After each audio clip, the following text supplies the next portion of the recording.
Hi, I'm Alysha, and I'm a psych nurse practitioner, and I own my own private practice, and I teach other nurse practitioners how to open private practices to find freedom and balance in their life.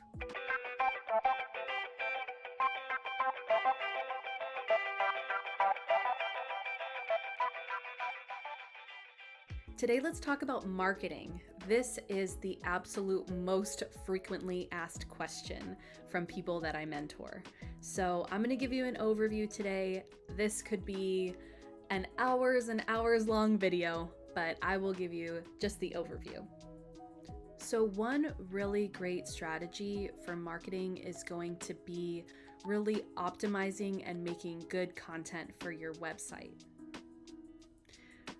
Building websites can be really intimidating for new practice owners because they feel like they have to learn all this tech and they just want to pay someone else to do it, but then they get stuck because sometimes web designers can be upwards of $5,000 to $10,000. And so I'm going to give you a few tips so that you can consider building out your own website, or you know what to look out for if you are hiring a website designer. And one tip I will give about website designers is you always want to find out basically who owns the content or who has control over the content. If the website designer if you have to contact them every time you want to make changes to your website, that can be challenging because, as we know, oftentimes we are adding new services or hiring new staff, or we want to talk about what we do a little bit differently based on what we're seeing that's out there that patients are asking for. So that can be challenging because you may have to pay your website designer every time that you want to change your website. So just something to think about. That may be something that you're not super worried about and you're just like, yes, I want to pay them to make whatever changes, I don't care. But some people may want to be tweaking their website and so frequently, and so that might be the type of person that building out your own website might be a good idea. Or you ask the website designer to set it up for you and then basically give you control over it from there. So just a couple of tips when it comes to website designers. Then I'm going to give you a couple of tips when it comes to creating your own content for your website. So it's really important to talk to your ideal client, talk directly to the client. You're going to want to avoid using overly clinical terms like I provide DBT and CBT therapy, or I provide psychotropic medication management. You want to talk really to your ideal patient, speak in the words that they may be speaking in, and talk about your services in the way that they may be talking about it, so that it really connects more with them and they're able to identify that, yes, this is what I'm looking for. You're also going to want to consider SEO, search engine optimization, and that basically is that you're going to want to use searchable terms. So think about what patients are typing in when they're looking for your services and try to use those exact words on your website. That may be things like anxiety medication in Los Angeles, or you may want to have those words kind of dispersed throughout your website. So just something to think about. Luckily, a lot of the sites like Squarespace, I use Squarespace for my website design. I really like them. They already have SEO help built in to their designs, which is really nice. Then you're going to want to really show your personality and just your essence through your website. I one time was networking with a therapist and I saw her website and it was just really captured her essence. It was all about that she was from the desert, and that kind of she provides this holistic approach that, and her website was all kind of browns and the fonts were easy to read, and that really kind of was encapsulated what she does and who she is. And so really think about the fonts you use, the colors you use, and the pictures you use to show the essence of what you're offering and to show your personality. Because the reality is that we connect with people. I know that sounds so ridiculous, but we really connect well when we can see the person behind the services, when it just looks like just a clinic or blank, just over general statements or description of services. It doesn't really make the patient feel connected, or draw the patient to wanting to utilize your services.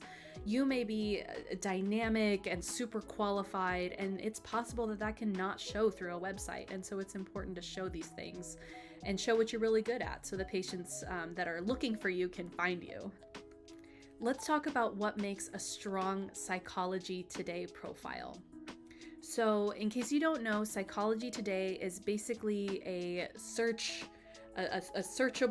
website for therapists. So people can search you based on your location, what you offer.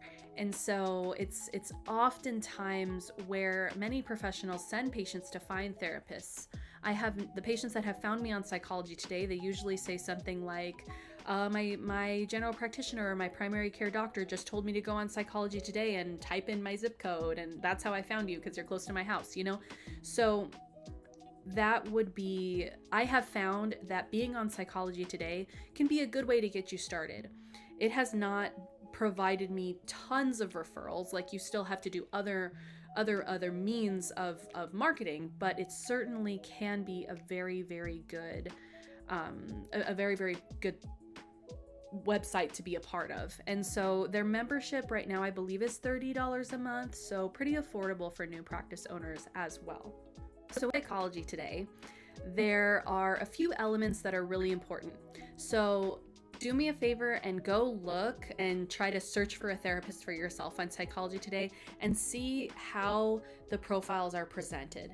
If you'll notice, you see like the picture and then you see maybe the first couple sentences. And so that tells us that those are the things that are most important. So you are going to want to make sure you have a picture that captures your therapeutic essence. Don't stress too much about this. This can be done with an iPhone. And you're going to want to not just have kind of like a selfie or something that just is generic or general or not have good quality, because they're going to want to see that you're professional, and they're probably looking that you look like basically a nice person, is what I've been told by patients, that they're just basically looking for someone that looks pleasant or nice or welcoming. And then you're going to want to really think about that first sentence. Try not to be too general or too generic, and try to write that first sentence in words that may connect with your ideal patient, something that may be words that they use when they're looking for care. So those are a few things that can create a lasting impression. Then you're also going to want to include a video. Even though the video doesn't show right away when they're searching, they have to actually click on your profile. Psychology Today, I have seen them write about that profiles with videos get a lot more clicks, a lot more inquiries. So just having a video is helpful. And the video is very short. It's like, I think 15 to 20 seconds is all you have. So it's really, really fast. So you want to say who you are, who you treat, and how you help them achieve their ideal outcome. So it's really just like a couple of sentences, but basically what patients are just looking for is, how you talk, how you engage, how you just like how you are in general. And they're just looking for that makes them feel a little bit more connected, I think. So that's why a video can be super helpful. And again, there are so many tips, so many more things on Psychology Today, profile building, but those are a few to get you started.